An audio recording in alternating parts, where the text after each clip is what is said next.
Moi, je veux Merlin l'Enchanteur. Voilà. Moi, je veux quelqu'un qui vraiment a accès à tout. Je dis, vous êtes très très limité dans ce que vous nous proposez. Et bon, je me suis fait jeter. Alors, mes parents étaient sans arrêt convoqués. Mais c'est pas de l'arrogance. C'est juste, tu vois quelque chose et tu dis, mais ils sont où les vrais grands? Ils sont où ceux de mon espèce qui vont me transmettre comment utiliser mes super pouvoirs? Tu vois, et quand j'étais enfant, moi, je disais, j'écrivais sur mon petit cahier, plus tard, je veux être Jésus ou Bruce Lee. Dans les deux cas, il me faut un guide. Comment je vais faire pour le trouver?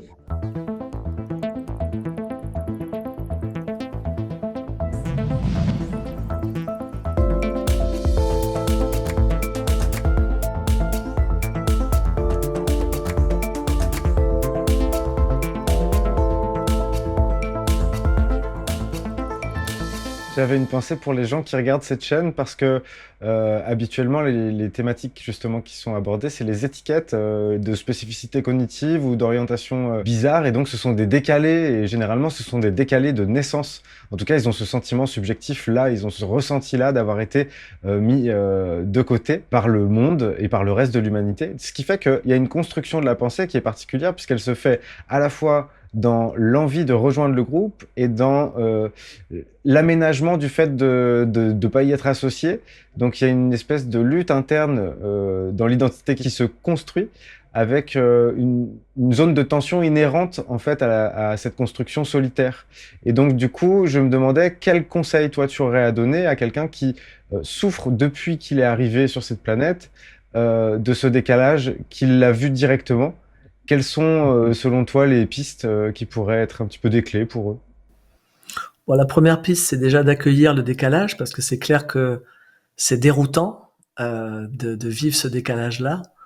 Donc, pour moi, la première piste, c'est de l'accueillir, d'être en empathie avec ça, de mesurer combien c'est rude, alors qu'on perçoit que ce que nous sommes est un cadeau, et de découvrir que ça semble vraiment pas être un cadeau pour les autres, et que non seulement ils l'apprécient pas comme un cadeau, comme je le disais à une époque sur une de mes pages Facebook, où les gens s'étonnaient qu'au bout d'un moment je supprime les commentaires et puis même je bloque des personnes, et j'avais écrit un texte où je leur disais, voilà, moi je vois mon jardin, mais ça chaque être humain est comme ça, je vois mon jardin, donc le jardin de mon être, finalement là c'était une page Facebook, mais ça pourrait être notre jardin pour ce que tu évoques.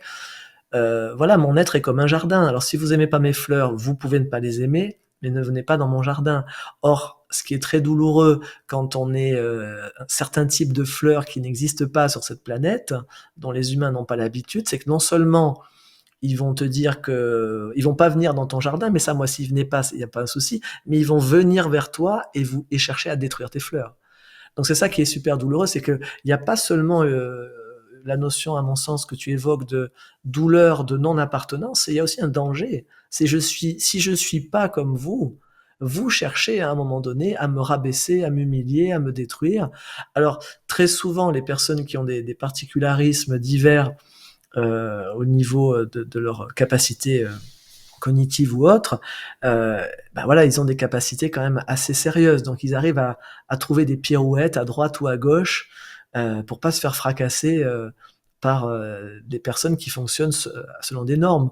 Moi, mon truc à l'époque, c'était l'humour. Donc plutôt qu'on rit de moi, ben moi, je faisais rire tout le monde et je m'incluais dedans. Comme ça, voilà.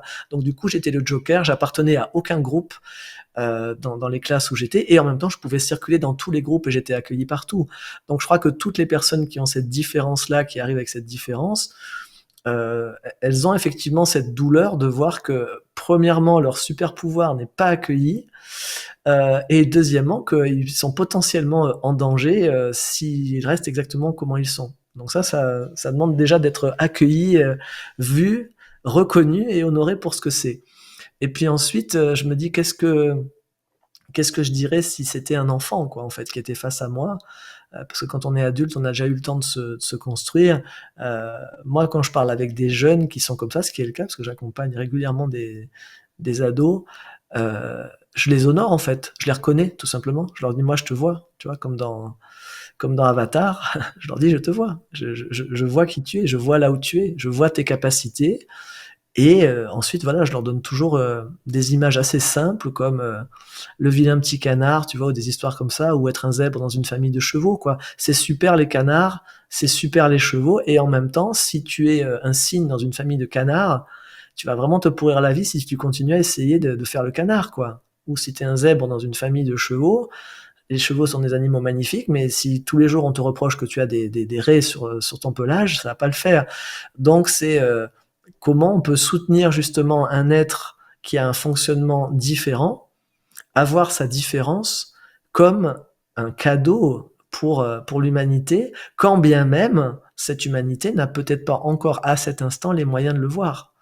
Mais moi, dans mon point de vue, c'est tous les êtres qui s'incarnent depuis quelques décennies sur cette planète, et même depuis la nuit des temps, et qui ne sont pas à proprement parler, qui ne font pas à proprement parler partie du plan humain, qui sont pas des entités qui viennent d'un plan humain, mais qui choisissent de venir dans l'humanité, et donc qui n'en comprennent pas tellement les codes, qui arrivent avec une conscience qui laborieusement tente de se câbler sur la limitation que représente un cerveau humain pour une entité consciente qui vient d'autres plans, qui arrive à le faire plus ou moins, ou ça donne ce que ça donne, hein, et ce qu'on voit dans tous les milieux avec toutes les étiquettes qui ont été collées depuis quelques années par les chercheurs qui tentent d'étudier ces personnes qu'on les qualifie de génies ou d'autistes géniaux ou autres. On trouve toujours la même chose, c'est ils activent le cerveau différemment de ce que les humains savent faire. Donc voilà, c'est juste le reconnaître et leur donner aussi les moyens, en honorant cette différence, d'oser être ce qu'ils sont, parce que plus ils vont exprimer ce qu'ils sont, plus ils vont oser voir leur différence comme un cadeau ultime pour cette humanité, plus aussi ils vont rencontrer et attirer à eux des êtres qui fonctionnent comme eux. Et du coup, effectivement, tu parlais tout à l'heure de la notion de norme par rapport, je sais pas si tu l'as dit exactement comme ça, mais ça me l'a évoqué en tout cas en lien avec le besoin d'appartenance. C'est clair que c'est compliqué d'être le seul d'une manière sur une planète, ou même dans une ville, ou dans un village, ou même dans un immeuble. Enfin, c'est compliqué, ou même dans ta famille. Or, moi, la chose que je vois le plus, ça fait 30 ans que j'accompagne des personnes en accompagnement individuel. Ce que j'ai toujours vu depuis une trentaine d'années, c'est que toutes les personnes qui venaient me voir, c'est ce que je ne sais plus quelle thérapeute canadienne, je crois pas que c'est Lise Bourbeau, mais peu importe, une thérapeute canadienne, elle appelle ça le point d'émergence de la famille. C'est-à-dire, c'est dans la famille, il y en a toujours un qui arrive avec une conscience que personne n'a jamais eu dans sa famille. Et lui, il va être traité alors au choix comme le mouton noir, le cygne, le zèbre, etc. Parce que personne ne sait comment gérer cet être. Il arrive, il est beaucoup plus puissant que les autres, il est beaucoup plus conscient que les autres, il est beaucoup plus spacieux aussi que les autres en termes de présence vibratoire, et les parents ne savent juste pas comment gérer une entité qui est comme ça. Donc, ils vont passer leur temps à essayer de le comprimer, de le restreindre, et après, c'est lui qui va se retrouver en thérapie des années après, au lieu que ce soit les parents qui aillent faire des stages ou des retraites pour voir comment ils pourraient sortir du mental et aller en conscience et s'expandre, devenir plus spacieux. Bah, c'est lui qui est arrivé avec cette spaciosité de sa conscience qui a été tout rétrécie et qui en a beaucoup souffert, et donc il va avoir besoin de se libérer. Donc pour moi, voilà, tous ces êtres-là, euh, je trouve déjà intéressant de les aider à sortir aussi et à pas forcément accepter les étiquettes que les humains leur collent, parce que en fait c'est des êtres qui n'ont pas leur capacité, qui sont en train de les étiqueter. C'est un peu comme une fourmi qui serait censée décrire un Boeing, ce qui se passe en ce moment. C'est-à-dire qu'il y a des êtres, non mais c'est exactement ça, je veux dire, il y a des êtres qui ont un cerveau qui fonctionne d'une certaine manière, et il y a aucun jugement dans ce que je dis. Je veux dire, là, c'est vraiment, je regarde ce qui se passe. Il y a des êtres qui ont un cerveau qui fonctionne d'une certaine manière, qui tentent de comprendre un cerveau qui fonctionne d'une manière très très différente de la leur, et qui a des capacités que leur cerveau n'a pas, et ils sont en train d'essayer d'étiqueter ça à partir de quelque chose qui est limité, qui est plus limité que ce qu'ils observent. Il y a un souci. Donc du coup, ça donne tous ces termes de haut potentiel, de haut ceci, ou de hypersensible, ou après on va avoir de l'autre côté les troubles de l'attention, machin. Mais il n'y a aucun trouble de l'attention. Je veux dire, il y a juste des êtres qui sont en train de tout percevoir simultanément, et à qui on est en train de demander à un instant: «Mais juste ton attention ici», ils ne voient que ça. Ça n'est pas leur mode. Ça n'est pas leur mode. C'est pas qu'ils sont distraits, c'est pas qu'ils sont incapables de se concentrer. Il faut plutôt leur apprendre à reste, perçois tout en même temps. Sauf qu'il leur faut des enseignants qui n'existent pas, sauf si c'était quelqu'un qui fonctionne comme eux. Je me souviens quand j'étais enfant et que une des maîtresses d'école qui était exaspérée, je sais plus, je devais avoir 8 ans, je venais d'écrire une rédaction en utilisant le plus que parfait 3 fois. Elle était persuadée que c'était ma mère qui avait écrit la rédaction à ma place, sauf que ma mère est venue la voir en lui disant: «Écoutez, je ne sais même pas ce que c'est que le plus que parfait, donc c'est sûrement pas moi qui ai écrit ça». Et la maîtresse exaspérée parce que je commençais à lui dire gentiment, mais quand même avec un peu d'arrogance, que si elle était un peu plus brillante, on n'aurait pas ce genre d'ennui quand même en classe. Et elle me dit: «Oui, et alors, qu'est-ce que tu voudrais quoi?» Et moi je lui dis: «Mais moi je veux Merlin. Moi je veux Merlin l'Enchanteur. Voilà. Moi je veux quelqu'un qui vraiment a accès à tout». Je dis: «Vous êtes très, très limité dans ce que vous nous proposez». Et bon, je me suis fait jeter. Alors, mes parents étaient sans arrêt convoqués, mais c'est pas de l'arrogance, c'est juste tu vois quelque chose et tu dis: «Mais ils sont où les vrais grands? Ils sont où ceux de mon espèce qui vont me transmettre comment utiliser mes super pouvoirs?» C'est pas pour rien que quand j'étais enfant, je lisais sans arrêt de la SF ou de l'heroic fantasy parce que c'était des mondes, ou alors je lisais des romans initiatiques. Tu vois? Et quand j'étais enfant, moi je disais, j'écrivais sur mon petit cahier: «Plus tard, je veux être Jésus ou Bruce Lee. Dans les 2 cas, il me faut un guide. Comment je vais faire pour le trouver?» Et j'avais tout à fait conscience il me faut un grand de mon espèce, quoi. Ils sont où les grands de mon espèce? Et quand je regardais autour de moi, je dis: «Non, alors lui, pas lui, pas lui, pas lui, pas lui, pas lui». Les profs, c'était pas ça, mes parents, c'était pas ça. OK. Et ça m'a pris, voilà, j'ai dû attendre d'avoir 28 ans pour rencontrer, la première personne sur cette planète, que quand je suis arrivé, j'ai dit: «Ah ouais, OK». Et là, hop, je me suis mis au garde à vous, j'étais tellement content. Ouais, enfin, il y a un vrai grand.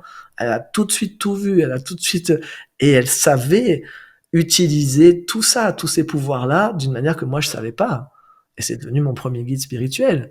Mais on appelle ça un guide spirituel. Pour moi, c'était juste, un grand humain. C'était un grand être qui savait faire ce que moi je pouvais enfin commencer à apprendre. Donc moi, ma vie, elle a vraiment commencé à 28 ans, quand j'ai rencontré ce premier guide, et où pour la première fois de ma vie à 28 ans, j'ai pu me sentir petit. Et c'était un tel kiff. Et c'est ça aussi souvent, ces surdoués et autres sur quelque chose. C'est pour te dire juste le terme, juste pour la parenthèse.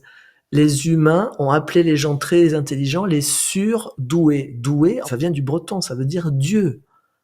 Donc ils les ont appelés les surdieux, c'est-à-dire quand tu es surdoué, tu es au-dessus du Dieu des humains. Tu dis: «Mais attendez, moi je suis au-dessus du Dieu de personne, enfin moi je suis juste, c'est je suis juste naturel dans ce que je suis. C'est où vous êtes pour me qualifier de surdieu», tu vois?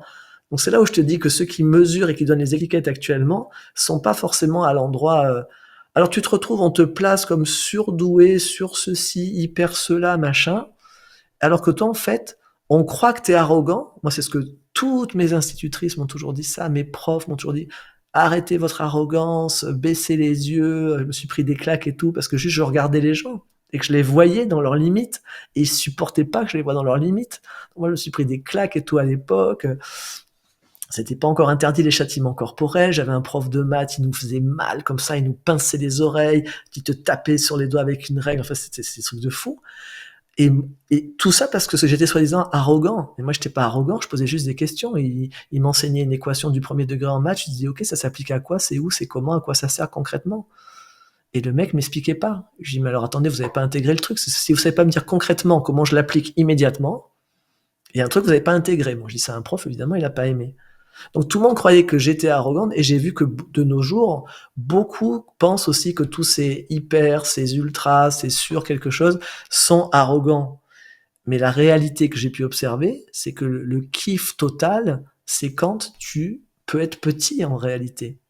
Parce qu'on n'a pas pu être petit, c'est ça pour moi une des plus grandes frustrations chez les êtres qui ont des capacités particulières, c'est il est où le grand avec lequel je peux me déposer, me sentir contenu, et me dire: «Ah OK, il y a du matos en face, quoi». J'ai accompagné à une époque quelques ados surdoués et même des un peu plus âgés, et je disais aux parents qui étaient désespérés, ils me disaient: «Bon, peut-être vous pourrez faire quelque chose comme vous êtes un peu comme lui». Mais il disait, de toute façon, il démonte tout le monde, quoi. On l'a emmené chez le psy, il démonte tout le monde. J'ai dit, mais oui, moi, il va rien démonter du tout. Vous allez voir, ça va très bien se passer. Puis, ça se passait toujours de la même manière. On aurait dit un western. C'était, il y avait le jeune qui arrivait, et puis il commençait à me tester. Il envoyait des trucs. Et moi, j'étais en face, et je lui répondais là où il était. Et je voyais toujours ce même moment d'incrédulité un peu joyeuse. Le moment où il disait, oh putain, waouh, il renvoie la balle, il renvoie la balle, il renvoie la balle. Putain, il y a quelqu'un, quoi. Il y a quelqu'un. Et le moment où vraiment, à un moment, il réessayait de passer et j'en renvoyais une vraiment et je faisais un smash de conscience. Et où là, il y avait ce double moment de ah putain, le con, il m'a battu. Et en même temps, yes, quoi. Il y a quelqu'un qui est plus grand que moi. Je peux enfin me mettre à apprendre quelque chose. Donc ces jeunes, je vois, ils sont beaucoup non pas en manque de diagnostic, parce que ça on leur en colle assez dessus, mais de rencontrer des gens, tu vois, d'aller dans une académie X-Men, quoi, de rencontrer quelqu'un qui fonctionne comme eux, de rencontrer des collectifs d'êtres qui fonctionnent comme eux, et qui vont non pas renforcer leurs sentiments qu'ils peuvent avoir parfois hein, de supériorité, parce qu'il y a quand même toute la dimension aussi euh, suivant les plans d'où ils viennent, il y a certains plans qui arrivent sur cette planète, ils ont un mental surdimensionné.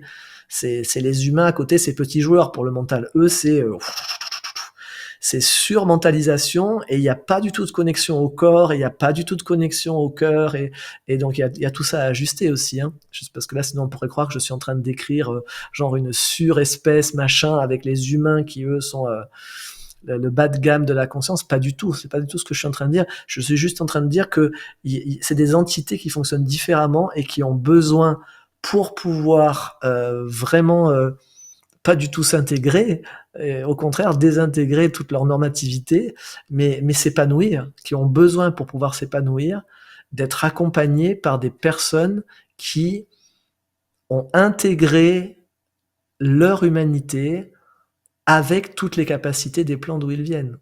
Ce qui court pas forcément les rues. Hein. Donc moi, je l'ai vu quand j'ai participé à certains endroits, au congrès de la douance ou des choses comme ça, et que j'intervenais avec voilà, les personnes qui étaient dans le congrès, qui étaient beaucoup des personnes qualifiées, HP et compagnie. Euh, la plupart étaient complètement avec ce décalage typique entre mental et puis présence là, quoi. Présence corporelle, présence sensorielle, présence au cœur. Il y avait un gros décalage. Donc ça demande un accompagnement.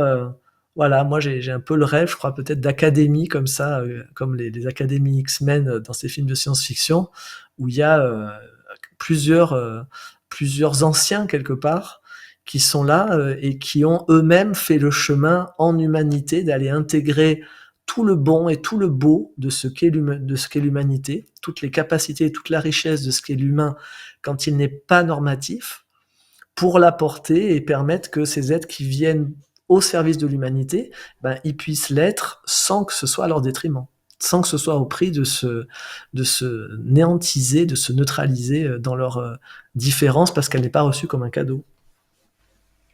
Bah, merci infiniment pour cette réponse qui m'a beaucoup touché, beaucoup fait rire. Bah, je suis passé par toutes les couleurs en t'écoutant. Super, vraiment, ça m'a touché.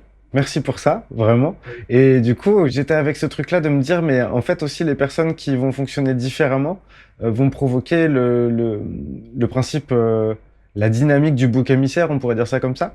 Et de ce fait, je connais un petit peu cette dynamique à titre personnel, puisque je suis né végétarien. Je suis pas sorti avec un panneau pour dire que j'étais végétarien, c'est juste mes parents l'ont été quand je suis né. Du coup, il se trouve que j'ai été tout le long de ma vie. Aujourd'hui, c'est un petit peu plus détendu sur ce sujet-là, mais j'ai pu voir le groupe se former autour de ma différence. J'ai pu voir le groupe se renforcer en fait, trouver du sens à être ensemble, se rassembler dans un grand éclat de rire en repoussant la différence en dehors du groupe, ce qui fait que le groupe se sentait à ce moment-là beaucoup plus fort. Et je pense que les personnes qui dissonnent comme ça, les décalés, comme je les appelle avec mes mots à moi, euh, ont ce super pouvoir qui sert aux autres à se fédérer. Malheureusement, hein, parce que c'est une dynamique un peu bizarre. Mais cette dynamique-là, j'imagine que tu la connais. Est-ce que tu as quelque chose à m'en dire, en fait, tout simplement? Ben, moi, je suis toujours joyeux quand je vois des êtres se rassembler autour de ce qui leur fait de la joie, à avoir en commun. Et après, comme dans tous les rassemblements, il y a toujours effectivement le risque de la création d'une nouvelle norme. Je veux dire, la ligne, elle est vraiment très ténue entre on se rassemble par affinité, parce qu'on a ces points communs, parce qu'on apprécie d'être ensemble, et maintenant, quand on va commencer à échanger, on va commencer à partager entre nous les endroits, les lieux, les personnes avec lesquelles c'est moins joyeux, avec lesquelles on se sent moins en appartenance. Et comme on a besoin d'empathie, évidemment, parce que c'est pas agréable de pas se sentir accueilli et apprécié par les autres, on va commencer à porter des jugements assez souvent sur les autres. Et ceux qui étaient jusque-là un lieu dans lequel on se retrouve par affinité, par pure joie, pour célébrer ensemble, pour jouer ensemble, pour être bien ensemble, alors ça peut devenir un sanctuaire, bon ça c'est toujours OK, c'est un lieu où on vient se réfugier par moment, et puis aussi célébrer ce qui est sacré pour nous à d'autres moments. Et puis ça peut aussi devenir des fois une base opérationnelle de comment on peut combattre finalement ce qui est différent de nous. Et là finalement on va recréer par le jugement, dès qu'on va remettre des normes, dès qu'on va commencer à entrer tout simplement par le groupe, et ça le groupe renforce tout, hein, le groupe va renforcer le meilleur comme le pire.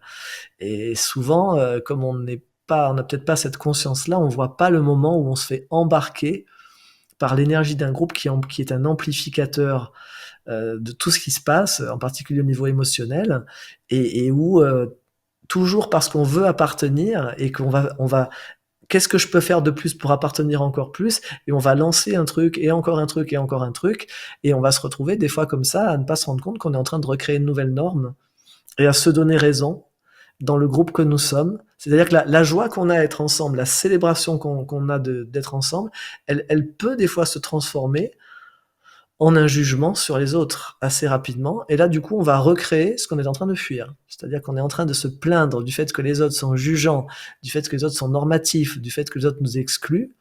Et nous, on est en train de recréer une micro-société à côté qui juge la société. Bon, c'est le cas aujourd'hui, hein, de beaucoup il n'y a pas besoin d'aller loin, il n'y a pas besoin d'aller chez les HP et autres personnes surdouées. Je veux dire, toutes les petits groupes qui sont en train de se constituer, qui font des éco-villages et machin, tout ça, avec des valeurs qui sont géniales, hein. Et après, en même temps, quand on rentre un petit peu dedans, quand on est en contact avec les personnes de l'intérieur, on se rend compte qu'il y a la même violence. Déjà entre eux, moi j'ai eu l'occasion d'accompagner certaines personnes qui étaient dans ces villages-là, et où en fait ils sont atterrés parce qu'ils sont venus là pour créer une micro-société, le nouveau monde avec plein d'espoir, puis après ils se retrouvent avec tous les conditionnements qui n'ont pas été travaillés avant. Et donc ça fonctionne pas mieux qu'ailleurs, d'une part, et puis d'autre part aussi parce que on va se retrouver à recréer finalement la société que l'on est en train de fuir, si dans ce petit îlot hors du monde qu'on est en train de créer, depuis là, on juge la société qu'on est en train de fuir. Je veux dire, c'est le jugement qui recrée en permanence les polarisations mutuelles, et qui recrée en permanence la violence dans le monde et l'émergence. Il y a quelques années, les gens se disaient mais comment quelqu'un comme Donald Trump a pu passer? À d'autres époques, c'était comment Hitler? Demain, ça va être comment Biden a pu permettre de nommer des juges aussi conservateurs à la Cour suprême, et qu'on revienne en arrière de 100 ans dans l'histoire de l'humanité aux USA. Mais comment? Parce que en nous, on continue à juger. Et donc tout ce qui n'est pas, avant qu'on démarre tout à l'heure, je te faisais remarquer, je te disais ouais bah tiens, t'es sur fond noir, je suis sur fond blanc, et tu m'as dit j'aime bien que les polarités comme ça soient là les deux et soient vues. Et je veux dire, tant que quand on en demandait à Carl Jung, qui travaillait beaucoup sur la notion de la part d'ombre, qui est toutes les qualités, les valeurs, les aspirations que l'on ne met pas en lumière parce qu'on ne les valorise pas. Et quand on lui demandait qu'est-ce que vous pensez qui pourra éviter une troisième guerre mondiale à l'humanité, il a répondu c'est uniquement si les êtres humains apprennent à inclure en eux aussi bien ce qu'ils mettent en lumière que ce qu'ils considèrent comme étant l'ombre. Donc ça veut dire sortir d'un endroit de la lumière c'est mieux que l'ombre, le blanc c'est mieux que le noir, ceci est mieux que cela. Donc sortir du monde du avoir tort, avoir raison, et donc sortir des normes, de quelque chose qui dit que le blanc est la norme ou le noir est la norme, et où on recrée, tu vois, je veux dire, on va toujours passer de moments, il me vient en tête l'époque aux USA du Black Power et tout ça, où on était avec le Black is Beautiful parce qu'il y avait une telle oppression par rapport aux Noirs aux USA. Mais on va toujours être dans ces polarisations-là, c'est-à-dire que les Blancs font poids sur quelque chose, du coup les Noirs se mettent à être très violents à un moment contre les Blancs, et on renforce les polarités, quelle que soit la polarité à laquelle on s'identifie, si on considère que je suis mieux que toi.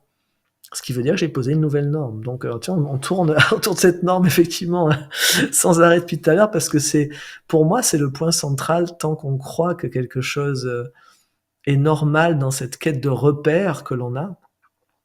Tant qu'on n'apprend pas finalement que ce qui va nous donner la joie que l'on cherche, l'aisance que l'on cherche, le bonheur auquel on aspire, la paix entre nous, ça ne sera jamais le contrôle. Tant qu'on croit que quoi que ce soit de ce qui nous donne de la joie ou la paix va passer par le contrôle de ce qui est à l'extérieur de nous ou de ce qui est en nous, l'humanité va toujours aller à sa perte, parce que le contrôle mène toujours à la peur de la perte de contrôle et à la tentative de destruction de tout ce qui m'empêche de le contrôler.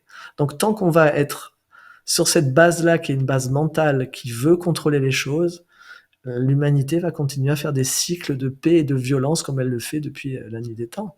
Après, j'ai beaucoup d'espoir parce que dans ces 30-40 dernières années, il n'y a jamais eu autant justement de X-Men qui s'incarnent sur cette planète, qui font ce choix de venir maintenant pour essayer de mettre un coup de boost pour sortir d'une manière de fonctionner qui justement recrée sans arrêt la polarisation, recrée sans arrêt de rester dans un monde du jugement qui recrée sans cesse la violence et la destruction. Donc j'ai beaucoup d'espoir. Et en même temps, l'espoir ne suffit pas. Il y a à poser des actions, et donc si les êtres qui sont différents aujourd'hui sur cette planète ne développent pas clairement cette conscience-là, hors norme, réellement, sans recréer une nouvelle norme, sans juger ceux qui sont peut-être avec une conscience différente de la leur, là, ça va pas marcher. Donc c'est pour ça que je dis que je crois vraiment qu'il y a besoin d'accompagnants éclairés pour les êtres qui sont venus en ce moment sur cette planète pour jouer un rôle particulier auprès de l'humanité. C'est pas parce qu'ils arrivent avec leurs capacités qu'ils sont intégrés dans leurs capacités et qui sont opérationnels dans ce qu'ils ont à faire. Il y a vraiment un job à faire. J'entends. Il y a un truc dans ce que tu me partages qui attire mon attention. C'est quand tu parles des collectifs qui se montent pour faire des éco-villages. En fait, je trouve que dans une quête de pureté qui peut être parfois féroce à l'intérieur de soi, donc justement de tout, non pas de tout mettre en lumière, mais que tout soit lumière, je trouve ça un petit peu, il y a une petite nuance entre les deux, eh bien, on va préférer les moments où on sort son ombre de façon inconsciente, c'est-à-dire que si on juge quelqu'un parce qu'il nous a jugé, à ce moment-là, on se sent légitime à le faire. C'est quelque chose qui me travaille beaucoup à titre personnel, c'est pour ça que je te le partage, c'est de dire, il y a plein d'événements sur lesquels on saute pour vivre ce que l'on ne se permet pas de créer, parce que par réaction, pour nous, c'est légitime. Si quelqu'un a déjà donné le premier coup, on va être très content de donner le deuxième, en fait. Mm. Et il y a une inconscience de l'ombre qu'on est en train de sortir, et c'est là où on ose la sortir, c'est quand on ne la voit pas. J'ai Mm. l'impression, en tout cas. Tu sais, il y a ce vieux proverbe qui dit qui veut faire l'ange fait la bête. Hein. Donc c'est un proverbe ancestral, mais comme tous ces proverbes du passé, ils ont souvent une grande sagesse. C'est clair que c'est ce que j'ai commencé à dire il y a un moment.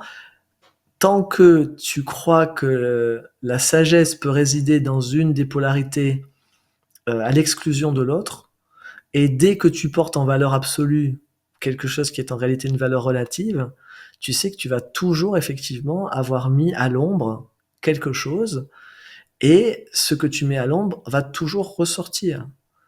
Soit en t'étant manifesté par quelqu'un à l'extérieur de toi, et donc tu vas être là le vertueux qui est tous les jours au temple en train de t'occuper du temple de ton corps, du temple lui-même, qui mange ce que tu crois être le mieux pour l'humanité, etc., etc. Et pendant ce temps-là, tu déplores qu'il y ait des atrocités, des gens à l'extérieur qui sont violents, qui tuent des animaux, qui font des horreurs. Mais où est-ce que toi tu incarnes ça? Ou est-ce que toi, tu autorises ça? Donc, ce que moi, je n'autorise pas en moi, ça va toujours se manifester à l'extérieur de moi. Alors, je mets tout de suite le sous-titrage de ce que je suis en train de dire, parce que souvent quand je dis ça, les personnes me disent: «Mais attends, alors et ça, ça veut dire qu'il faut qu'on aille tuer des gens pour qu'il y ait pas des meurtriers à l'extérieur?» Non, il s'agit pas de tuer des gens. Mais j'ai le souvenir, par exemple, très clair de Marshall Rosenberg, le père de la communication non violente, en train de me dire, parce qu'il avait parfaitement, détecté chez moi que je fuyais la violence, et une fois il m'avait dit: «Tu sais, c'est parce que je suis en paix avec ma violence que je peux choisir la non-violence. Et toi, tu n'es pas en paix avec ta violence, et avec aucune violence d'ailleurs. Donc tu la fuis. Donc tu crois que tu fais de la communication non violente, mais en fait, tu es en train de fuir la communication violente. Et du coup, quand tu n'as pas le choix, tu vas devenir un intégriste. Et c'était le cas à l'époque. Je ne supportais aucun conflit. Je supportais personne qui n'utilisait pas la CNV à mon goût. Donc la question, c'est où est le choix? Parce qu'effectivement, comme tu le dis, si tu passes ton temps à masquer, à planquer en toi certaines zones, si tu fais de certaines émotions, de certaines pensées, de certains comportements des ennemis, et que tu les littéralement, tu les excommunies de ton quotidien, tu déclares qu'ils font plus partie de ton union, hein, c'est pour ça que je dis excommunier, c'est pas dans le sens religieux, c'est dans le sens de avec quoi je communie, comme unier, faire un avec. Je les excommunie, je décide non, vous faites pas partie de mon unité. Mais sauf qu'ils font partie de toi. Et si tu les mets hors de toi, quelque chose qui fait partie de toi, ça va être incarné par quelqu'un. Ou alors, comme tu l'évoquais aussi, quand on va être dans un groupe, eh bien, l'énergie du groupe va récupérer. Dès qu'on est dans un groupe, il y a quelque chose de systémique qui se met en place où tout circule, et les ombres de l'un vont commencer à s'exprimer par un autre qui a moins de défense, moins de contrôle. Et à ce moment-là, ceux qui en toi n'osent pas d'habitude le faire, va se précipiter pour le faire. Pour le meilleur et pour le pire, hein. Pour le meilleur, on connaît tout ça. On est en soirée, d'habitude, peut-être on est un peu timide pour danser ou pour chanter, puis tu te retrouves à une soirée karaoké avec des potes, et à la fin, tu te retrouves, tu sur scène en train de chanter comme un fou, mourir d'aimer ou je ne sais quoi. Parce que tu es emporté par l'énergie du groupe. Donc là, ça a fait sortir quelque chose du meilleur de toi dans ton expression que tu n'oses pas d'habitude, ça t'a désinhibé. Alors le groupe, comme l'alcool, ont le même effet, et comme certaines drogues douces, ont les mêmes effets de désinhibiteur de tout ce que tu mets à l'ombre de toi d'habitude. L'ombre n'étant pas l'opposé de la lumière en tant que telle, genre la lumière ça serait bien et l'ombre c'est mal. Non, ce que Jung définissait comme l'ombre, c'est ce que nous n'autorisons pas à mettre en lumière parce que nous ne considérons pas que c'est des qualités.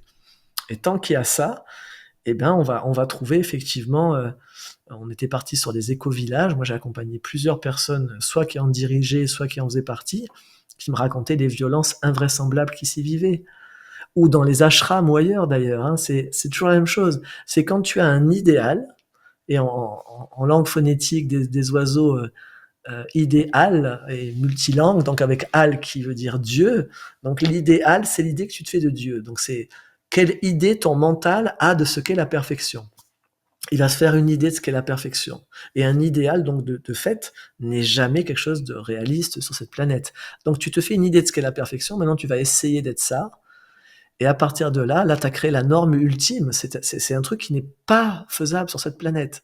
Donc tu vas te mettre à exclure en permanence de toi tout ce qui ne se conforme pas à ça, et tu vas juger les autres aussi sévèrement et même plus sévèrement que tu ne le fais envers toi-même, puisque si parfois quelqu'un va faire ce que tu appelleras un péché, qui vient de l'hébreu, d'un terme qui voulait dire rater sa cible, donc il va pas réussir à attraper la cible de ton idéal, c'est quand quelqu'un va oser faire quelque chose que toi tu t'interdis de faire. Putain, t'as les boules, quoi. Que lui, il s'est autorisé plus de liberté que toi, et là tu vas le juger impitoyablement. Donc bien sûr, il n'y a jamais autant de violence que dans les groupes qui rejettent la violence, que dans les groupes qui prônent la paix. Et moi, je sais qu'à l'époque, quand j'ai commencé à partager la CNV il y a une quinzaine d'années, je voyais mes collègues qui allaient dans les prisons, qui allaient dans les écoles, et je me disais, waouh, eux, ils font vraiment des trucs géniaux, ils travaillent vraiment dans des endroits où il y a les vraies violences. Et moi, je me disais, mais moi, où est-ce que je vais aller amener la CNV? Les endroits violents, enfin, c'était pas mes milieux au niveau social, quoi. Je n'avais pas d'entrée dans ces milieux-là. Et puis d'un seul coup, je me suis dit, mais je vais amener la non-violence dans l'endroit le plus violent que je connaisse en ce monde. C'est les milieux spirituels. C'est les milieux dans lesquels je connais le plus de violence, parce que les gens sont en permanence en train d'avoir des idéaux comme ça, et de se massacrer à longueur de journée en se disant, je suis pas assez ceci, je suis pas assez cela. Comme je le disais le week-end passé, je donnais un stage, Et à un moment, voilà, les personnes faisaient des feedbacks assez chaleureux sur ce que j'avais fait pendant les 2 jours et j'ai vraiment tenu à conclure, sur ça en leur disant, «Écoutez, ne confondez pas, moi quand je suis sur scène, comme un artiste qui est sur scène, avec moi backstage quoi, quand je suis, en coulisses. Ne comparez jamais votre backstage au front stage de quelqu'un. Ne comparez jamais vos coulisses à ce que quelqu'un vous montre.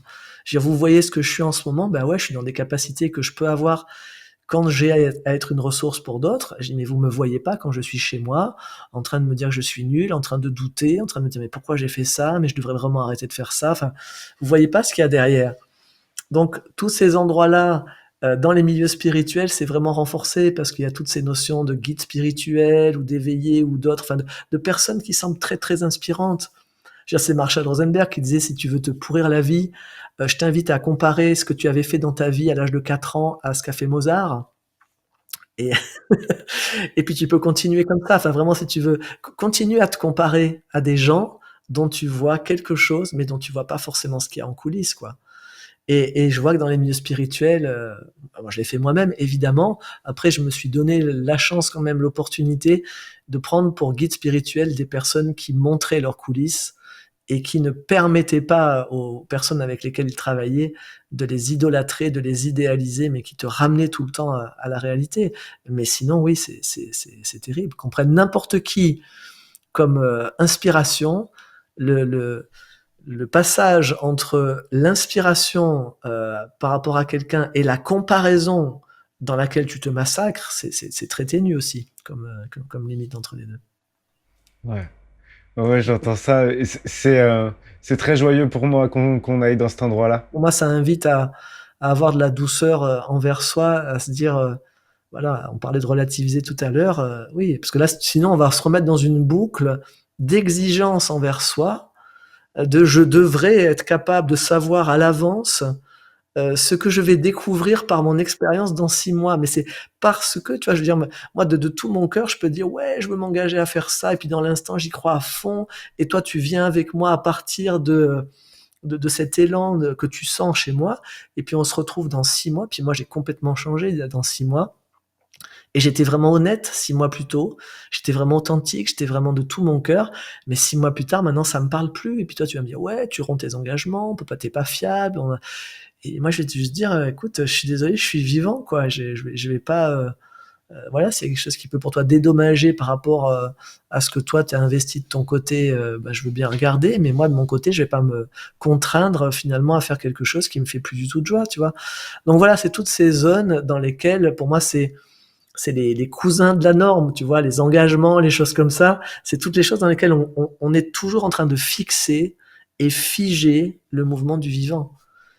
Comme si, on n'était pas capable, comme si, pour notre cerveau et pour notre mental, pour lui le repère de la paix et de la joie, c'est qu'il y ait pas de soucis, c'est qu'il y ait pas d'ennui, c'est qu'il y ait rien à régler. Mais la vie, c'est pas ça.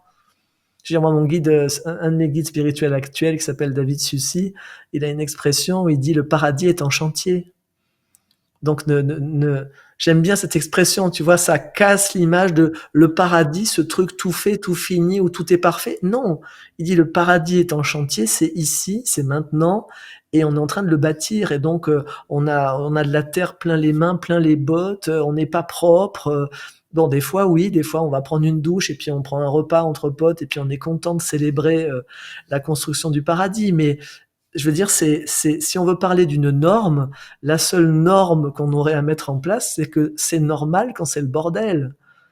Jeff Foster, qui est un éveillé anglais que j'aime bien, il appelle ça the divine mess, le bordel divin, tu vois? C'est la même chose que le paradis est en chantier, c'est-à-dire, c'est la vie, c'est chaotique. Marshall, lui, parlait de chaorganic, du chaos qui est l'organique du vivant. Nous, on a remplacé les systèmes par l'ordre. Je veux dire, la vie fonctionne en système et les systèmes, ils sont très mouvants. Ils s'adaptent en permanence. Les espèces s'adaptent à d'autres, créent de nouveaux types de symbioses. La vie, elle est en permanence en train de s'adapter. Je veux dire, si tu as un jardin, que tu plantes des trucs, tu vas voir que la vie, elle est pas du tout, en mode, pourtant, il y a des systèmes, mais elle est pas du tout en mode: «Moi, je pousse comme ça, puis je vais pas aller à gauche». Non, elle est luxuriante. Tu plantes des trucs, tu dis: «Mais ils vont s'arrêter où et quand?» Mais jamais! C'est la vie, elle est comme ça. Et nous, on est là. à chercher à les faire tenir dans des petits pots, dans des petites boîtes, dans des petits machins, on leur fout des tuteurs. Les normes, c'est ça finalement. Une norme, c'est un tuteur qu'on a foutu au milieu d'une fleur de conscience qui était en train de se déployer, puis qui sait pas trop où elle va aller. Et toi, tu es là à lui dire avec ta norme, tu dois te mettre là et pas là-bas. Et puis, quand elle penche une branche là, tu lui mets du fil de fer pour la resserrer parce que c'est là la norme. Et puis, si elle continue vraiment à continuer à pousser là, tu prends le sécateur et tu la coupes au nom de la justice et au nom de l'ordre. Et voilà, on peut pas être libre comme on veut, on est quand même en société. Ok, bien sûr, prendre en compte les autres, c'est une chose, mais est-ce que pour prendre en compte les autres, je dois me détruire? C'est ça la question, c'est où sont les limites, quoi? Où est-ce qu'on s'arrête dans l'écoute de l'autre et le rapport entre mon intégrité et l'appartenance au groupe, tu vois? C'est le curseur comme ça, c'est voilà. Donc pour moi, c'est une danse éternelle. Voilà, je veux pas perdre mon intégrité et en même temps, pour appartenir à cette société, pour appartenir à un groupe, des fois, ça va me demander de m'éloigner un petit peu de ce qui est vraiment purement mon axe, parce que si je reste tout le temps vraiment purement que ce que je veux, comme je veux, quand je veux, à l'heure que je veux, bon, bah, je vais être seul au fond des bois, parce que je veux dire, je vais vouloir coopérer, je vais faire aucune concession à aucun moment. Bon. Donc, on le sait qu'il y a ce curseur à avoir, et pour moi, voilà, en termes de polarisation, c'est juste d'être dans de l'écoute et être attentif que voilà ce qui est entre guillemets normal, c'est-à-dire ce qui est, si on voulait appeler normal, ce qui est contributif naturellement.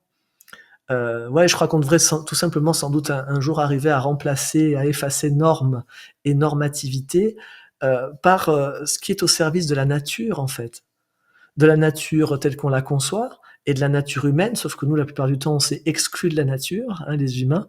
D'ailleurs, quand on parle entre êtres humains de la nature, on en parle toujours comme c'est. J'ai été dans la nature ce week-end, tu vois. Donc on sait ça veut dire on a été dans les bois, mais quand j'ai été dans la nature, t'es pas en train de dire j'ai été rencontrer le voisin en général. C'est pourtant la nature humaine, elle est exclue de la nature. Tu vois, on s'est coupé de ça. Donc il y a la nature d'un côté, ce qui était naturellement en train de fonctionner avec les lois du vivant qui existent. Et puis nous, on a créé une norme artificielle dans la nature humaine qu'on a exclue de la nature globale. Alors c'est juste ça, je crois que ce que je capte un peu depuis tout à l'heure, c'est que tant que la nature humaine sera séparée et exclue de la nature, la grande nature qui est tout ce qui est, et cherchera à créer des règles artificielles qui ne fonctionnent pas avec celles de la grande nature, ben on va continuer à se mettre sur la figure comme on le fait depuis, depuis des siècles. Hein. Mm. Ouais, merci pour ça. J'ai une question qui revient sur les normes, justement, puisqu'on y retourne, et on n'est jamais vraiment parti, mais là on y retourne un petit peu de plein pied. En fait, les normes sont là pour qu'on puisse maintenir un équilibre, alors plus ou moins artificiel, collectif. Et il me semble, alors justement, c'est là où ma perception est forcément subjective, c'est pour maintenir une sorte d'équilibre, mais aujourd'hui, cet équilibre, le sens n'est plus très visible. Et d'ailleurs, ce que tu soulignais tout à l'heure, c'est-à-dire que quand l'équilibre n'a plus de sens, le groupe va se fédérer pour éjecter des personnes, pour éjecter les anormaux du groupe, et là, il va trouver de l'énergie, mais en fait, l'énergie du sens créé par la fédération du groupe en dehors de l'exclusion de certains, a de plus en plus de peine, j'ai l'impression, à trouver la lumière, quelque chose comme ça. On a du mal aujourd'hui à faire du collectif créatif en dehors d'un bras de fer qu'on fait avec le reste du monde. Qu'est-ce que tu en penses de ça? Bah, je crois que on est paumé en fait. Ouais, faut Non mais avouer, oui. vraiment, je veux dire, je crois que pour dire les choses simplement, parce que je vois que tout ce qui est créé à partir du mental est condamné à mourir en fait, est condamné à un échec, est condamné à pas fonctionner, est condamné à un moment donné à un cul-de-sac stérile. Parce que le mental n'est pas créatif. Je veux dire, le cerveau, c'est un récepteur, c'est pas un émetteur à la base, c'est un récepteur, il capte des choses. Donc l'être humain qui se définit comme l'homo sapiens, le penseur de Rodin, comme ça, qui avec bien son point sur son cortex préfrontal, là, en train de se stimuler sa chambre de visionnage des futurs trucs qu'il veut générer en termes d'autoroute neuronale, tout ça est stérile, ça porte pas de fruits en fait.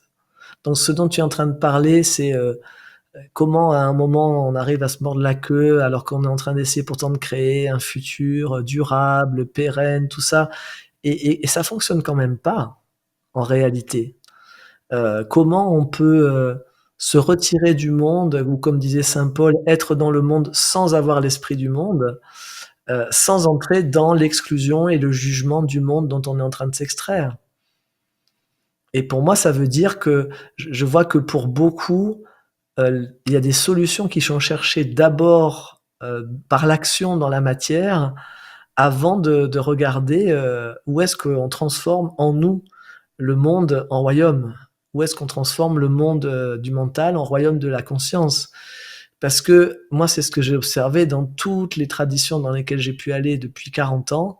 J'appartiens à plein de lignées spirituelles, et je me souviens dans une de mes lignées, entre autres, je suis druide et je me souviens, je sais plus, c'était en 95 où on avait été invité près de Brocéliande par c'était le grand rassemblement. Ils avaient invité en fait tous les collèges druidiques d'Europe. Et moi, j'y allais tellement plein d'espoir. Enfin, Est-ce pour qu'il y moi, avait c'était Merlin? non, il y avait pas. Enfin, il y avait Merlin, mais dans son tombeau dans Brocéliande, mais il n'était pas là physiquement. Mais Quel il y avait des dommage. messieurs, il y avait des messieurs vraiment, tu vois, qui incarnaient magnifiquement depuis Assurance et tout risque jusqu'à Merlin. Il y avait tous les types de barbes blanches et de grandes C blanches comme ça, avec les bâtons. Enfin, c'était vu de l'extérieur, ça ressemblait. C'était vraiment un look-like de tout ce que j'avais rêvé. Après, on est entré en matière à parler avec les personnes qui étaient là, et là, bon sang, comment j'ai été dépité, quoi. Je disais à mon guide, je disais, mais où ils sont, quoi. Je veux dire, ils discutaient du calendrier lunaire et de savoir. Enfin, ils se sont énervés pendant 3 heures pour définir quel jour on devait faire quelle célébration. Et moi, je voyais du mental, du mental, du mental partout. Et Nicole m'a dit, mais tu crois quoi? C'est des humains. C'est des humains qui se prennent pour beaucoup plus intelligents que les autres parce qu'ils se sont mis l'étiquette de druide ou parce qu'ils le sont, parce qu'ils sont dans une lignée clanique depuis des millénaires, mais ça changerait en fait qu'ils sont humains. Et c'est pas parce qu'ils ont ces croyances-là et ces rites-là qui sont plus évolués. Non, tout le monde était. Et d'ailleurs, bon, c'est pas, ça a circulé à un moment, ça s'est un peu sorti à un moment que, voilà, dans certaines de ces lignées-là, bah, il y avait des trucs après qui dérivaient extrême droite et tout, parce que ils étaient avec des idées bien carrées sur certaines choses, sur ce qu'est la Celtis, les Gaulois, la race blanche, enfin des conneries, et où après du coup ça partait complètement en vrille. Donc moi, s'il y a une chose que j'ai vraiment pu voir, c'est quelles que soient les lignées, les croyances, les machins, dès que tu crois que tu es plus évolué que les autres, dès que tu te prends pour je sais plus que toi, dès que tu te dis que mon idéal il est plus mieux que le tien, et ben voilà, t'es reparti pour juger les autres. Je veux dire, la conscience ne juge pas, hein. Dans Access Consciousness, j'aime bien, ils disent que leur définition de la conscience, c'est la conscience accueille tout et ne juge rien. Et ne rien juger et dire accueille tout, ça veut pas dire laisser tout faire, mais ça veut dire tu peux le recevoir, quoi. Je veux dire, oui, ça existe, c'est là, tu l'accueilles. Et ensuite, il n'y a pas besoin de le juger, de dire c'est bien, c'est mal, c'est juste, c'est faux, ça a raison, ça a tort, pour voir, ok, est-ce que pour moi, en cet instant, de manière relative, est-ce que c'est juste et bon pour moi? Et si c'est pas en cet instant juste et bon pour moi, je vais pas le prendre. Et puis maintenant, peut-être que dans 1 heure, je vais re-regarder maintenant, est-ce que c'est juste et bon pour moi? Et maintenant, ça l'est. Donc c'est pour ça, tu vois, tu disais tout à l'heure, les normes, ça sert, c'est vrai au niveau collectif, mais je vois des fois même au niveau personnel, on se fait ses propres normes. On va dire, ben, le coca, c'est pas bon. Ou ça, ces trucs-là, c'est des produits Monsanto. Ou ça, nanana. Puis on met des règles absolues. Mais t'as demandé à ton corps? Parce que lui, le corps, je peux te dire d'une seconde à l'autre, à une seconde, tu lui dis, coca maintenant? Il dit, ouais, ouais, ouais. En ce moment, j'en veux parce que je suis en train de. Le cerveau a besoin de sucre, hein, pour recréer ses connexions, hein. Donc, le coca, c'est un moyen très rapide pour le cerveau de récupérer du sucre. Quand il en a besoin. À un autre moment, tu vas avoir décidé, ok, ah, c'est bon le coca pour moi, tu vas en boire sans demander à ton corps, et là, ça va pas passer du tout. Donc, moi, je vois que je suis beaucoup sorti complètement de ces normes-là et que je demande d'instant en instant. Qu'est-ce que, en cet instant, qu'est-ce que veut mon corps? Et puis moi, qu'est-ce que je veux? Et je regarde d'instant en instant et j'ajuste. Et là, quand tu es dans ce mouvement comme ça de l'instant, tu peux plus créer des normes.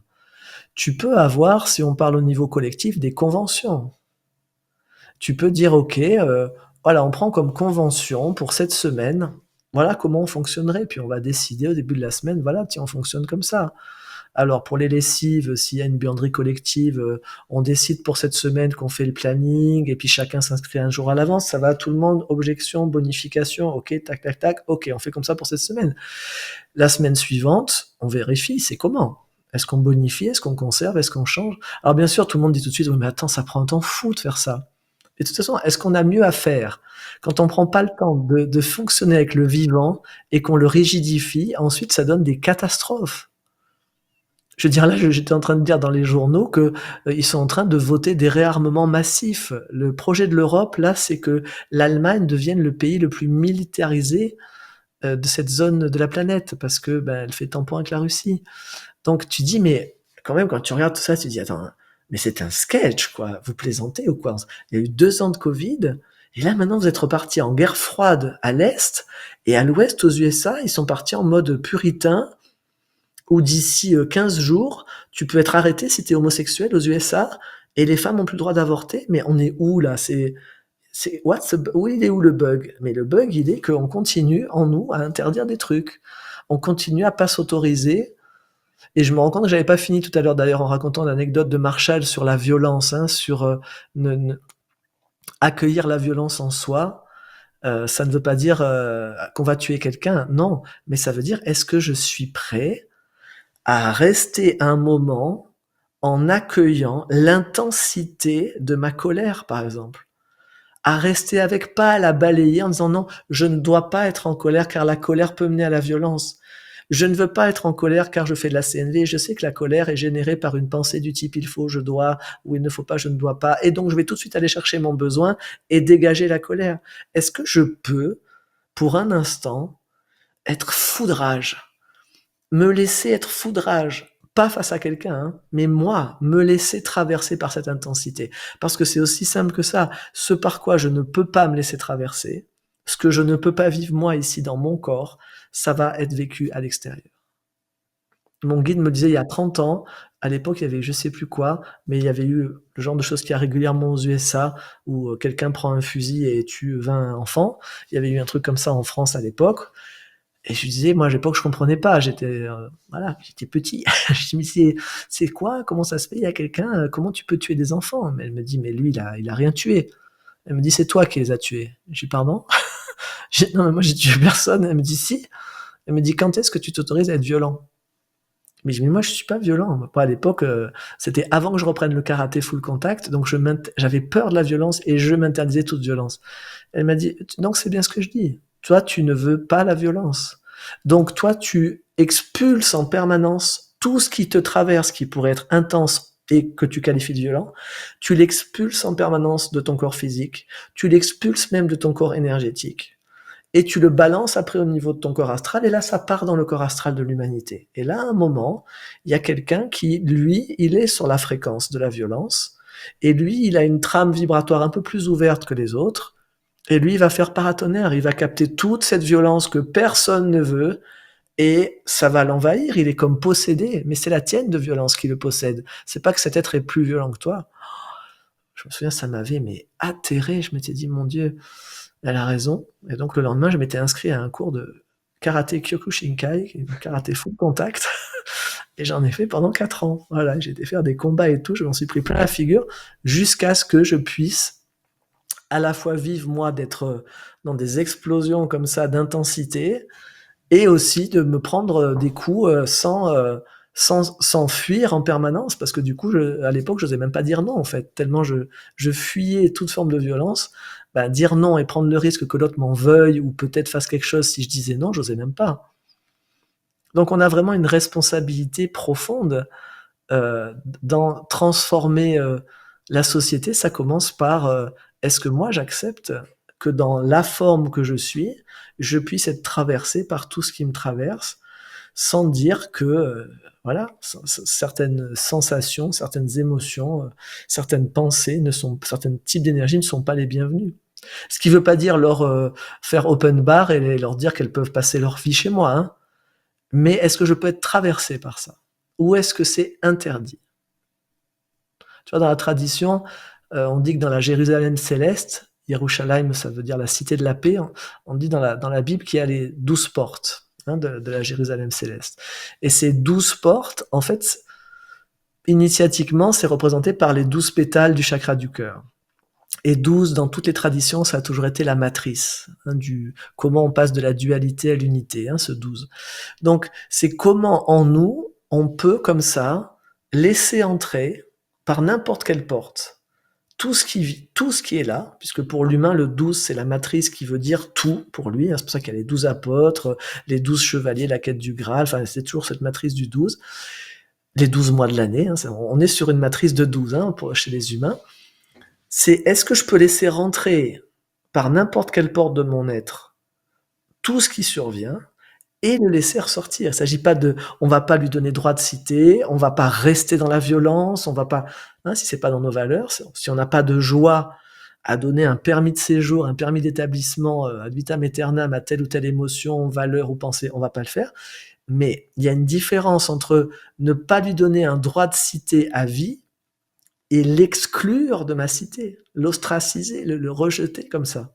Parce que tout ce que je vais pas laisser entrer dans ma cité de la paix, soi-disant pour préserver de la paix, en réalité, je suis en train de créer la violence, je suis en train de créer la guerre. Donc ça, pour moi, c'est quelque chose que je regarde quotidiennement. Je regarde, ok, quand je sens arriver certains types d'émotions, certains types de pensées, et que je vois tout de suite mes gardiens qui sont sur les remparts de la cité et qui, eux, sont avec tous leurs jugements, leurs normes, leurs pensées. Non, non, non, ça, il faut pas que ça rentre, ça, c'est pas bienvenu dans la cité, ça, c'est de la violence, ça, c'est du ceci, ça, c'est du jugement. On a dit, il faut pas de jugement. Le jugement, c'est ce qui crée la violence. Alors, pas de jugement. Pas d'exclusion. Le pompon, c'est l'exclusion. Pas d'exclusion. Alors, on exclut l'exclusion. Ça, c'est énorme. Il faut exclure personne. Il ne faut exclure personne. Non, non, nous, on est inclusif. Nous, on veut all inclusive. Il faut inclure tout le monde. Il faut exclure personne. Du coup, on a exclu l'exclusion. Si tu exclus l'exclusion, tu n'as plus de système immunitaire. Donc là, à un moment donné, c'est juste ça. C'est quand est-ce qu'on chasse les marchands du temple? Quand est-ce qu'on ne permet pas que certaines choses s'établissent en nous? Et on va les chasser, comme Jésus le faisait avec un fouet. On va dire à un moment, ça suffit, maintenant vous sortez. Mais ça ne veut pas dire que tu leur interdis de rentrer. Donc celui qui se sent le pouvoir, la capacité de dire avec une tranquille fermeté, maintenant tu sors, en étant sûr que ça sort. Quand je dis ça sort, donc il n'y a même pas de violence, et maintenant tu sors. À la seconde où j'ai décidé que tu sors, tu sors. Celui qui a cette tranquillité-là de pouvoir dire tu sors à ce qu'il veut de lui, il n'a aucun problème à le laisser rentrer. Par contre, si tu es là à te battre sur tes remparts de ton être avec les arbalètes, les jets d'huile bouillante et compagnie, et autres projectiles, ça c'est que tu te perçois comme pas très puissant. Tu te dis, si jamais il rentre, on est foutu. Donc il faut l'empêcher de rentrer. Donc c'est ça qui est tragique sur notre planète et dans cette humanité depuis des siècles, c'est qu'en fait l'humain se sent impuissant. Et la violence naît toujours de l'impuissance. Quelqu'un qui est dans sa puissance n'est jamais violent. Il va te laisser rentrer, et la seconde où ça lui convient plus, il va dire maintenant tu sors. Il sait qu'il a la puissance de te faire sortir, mais très très tranquillement. Donc il est très détendu. Donc pour moi c'est assez simple finalement, c'est tous les endroits où on se voit être contracté, c'est les endroits où on craint notre future impuissance. Donc quand vous voyez que vous commencez à vous contracter, les amis qui regardez cette vidéo, demandez-vous, ok, à quel endroit je crains d'être impuissant? Et on n'aime pas être impuissant, parce qu'au fond de nous, on sait que dans notre essence, dans ce que nous sommes originellement, on est tout puissant. C'est pour ça qu'on ne supporte pas l'impuissance. Mais alors soyons tout puissants, à la manière d'ici. La manière d'ici d'être tout puissant, c'est de pouvoir laisser tout rentrer, et ensuite de choisir ce qu'on fait ressortir. Ça, c'est être puissant. Et pour ce faire, on n'a besoin d'aucune norme, d'aucune règle, On peut choisir ensemble des conventions, mais on n'a pas besoin de figer les choses, de figer la vie et de se néantiser comme ça au milieu en s'empêchant d'exister. Super. Voilà, grand plaisir cet apport. Puis cette image, elle est très claire de la défense avant de savoir, avant de goûter. Donc j'avais un truc qui me venait en tête qui est assez léger. Simplement, j'arrive pas à faire rentrer la danse, moi, dans mon corps. Et je voudrais m'excuser auprès de tous les gens qui sont obligés de danser pour moi. Je suis vraiment désolé.